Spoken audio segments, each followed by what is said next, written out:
About putting your face in there. Oh, good. So Belly's never had a muzzle on before. There's never been a reason to. She's also a little bit skittish, I guess is a fair word. So she's going to do things where she's gonna be like, what are you doing? But I'm holding onto the food and I'm not letting her take it until I can like comfortably put that over her ear and she doesn't fight me on it. So I don't want them to really have a bunch of food unless I'm getting something close to the picture that I'm looking for out of them. Like, this is all exchange. I don't really want to just like mindlessly give them a bunch of food. So when I hold the food, I kind of pinch it like this and I put it in front of this bottom hole to let them know it's there, but I don't want to let them have it until I get the picture that I want from them, like not backing out of the muzzle when I'm moving the strap around. So when they give me the picture that I want, I can open my hand and just kind of shove it through like that. So again, kind of situate it so she can't steal any of it. And then I just want her to only put her face through the muzzle. So she can't have this. I mean, she's sitting there, she can lick at it all she wants, but here, help her kind of realize that like the best way to go through and get this would be through the muzzle. Nope. Here. Good. And then again, I let her have a little piece just because she's kind of reluctant to put her face in general. And I'm not letting her have it. She's licking at it. And now I can sit here and play with this picture and she gets hesitant. So then she didn't get any of the food. It's still in my hand because she backed away. And I want everything to kind of be contingent on like, are you cooperating or not? And I don't want to be greedy with the picture. So like there, she backs away. Next time, if I even get it remotely over her ear, I'll pay her for that because it's like incrementally closer to the picture. I don't want to get greedy and try and take too much too fast. Come here. Come on. I know, it's weird. Good. So again, I let her just have it while I'm messing it around her ear, just to kind of take away some of that suspicion of like, hey, what the heck are you doing?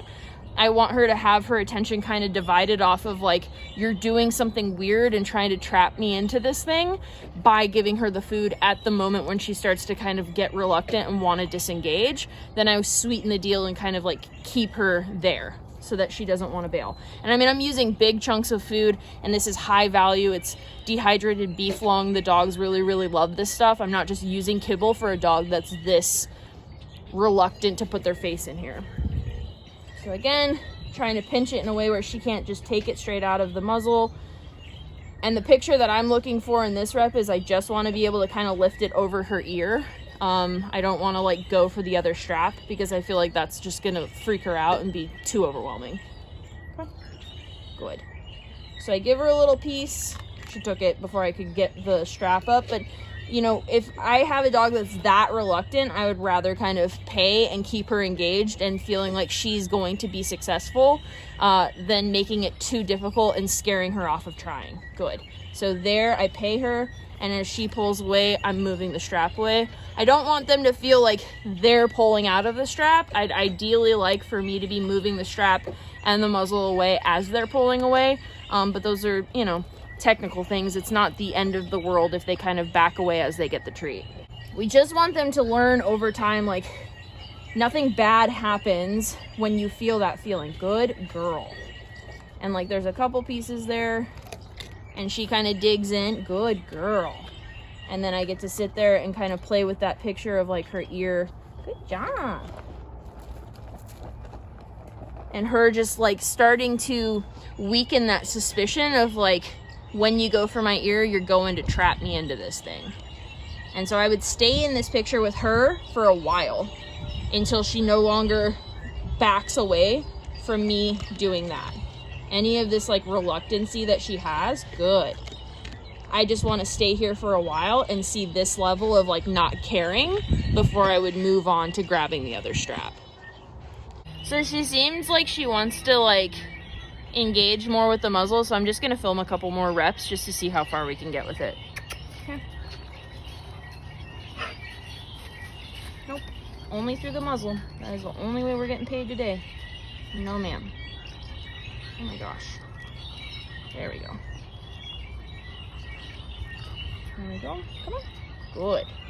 So like here I can start to reach for the second strap, and she's like taking food as I'm reaching for the strap. Hold on. So there's a couple pieces in there, and like one is already loose, and then I go here and I would just sit here and play with this picture of trying to like get those straps close to each other, and then she takes the food. When you feel her starting to resist and you feel her starting to kind of almost like panic and like want to bail out of the situation is when I give her the food, just to kind of undo some of that like frantic feeling of wanting to get away, so that she'll kind of start to doubt that in the future, where she feels panicked, and then she'll go, oh no, wait, that's usually when good things happen. Okay. I don't know. Get off me, fly. Good. And like here, there's like several pieces in my hand, and I'm just sitting here playing with trying to like fuss with those. Good girl. And then I just keep playing with that. Eventually, she'll just want to keep her face in there because she knows that a reward is coming, and then I should be able to just show her that picture. I think another thing that could potentially be really useful is if you have a dog who has any aversion to being reached for or touched around the neck, doing this, and then let's do a rep of it. Come here. So I reach for the neck like I would if I was messing with the strap. Yes. And I only pay when I see they're not giving me any like hesitation about what I'm doing. Like if they're like actively squirming away, I just kind of keep my hands there. Yeah, you like these treats. You're a good girl. These birds are so loud. So again, I'm reaching for her neck. I'm doing weird things. She doesn't care. Then I pay her. I wouldn't pay her for actively trying to move away from me.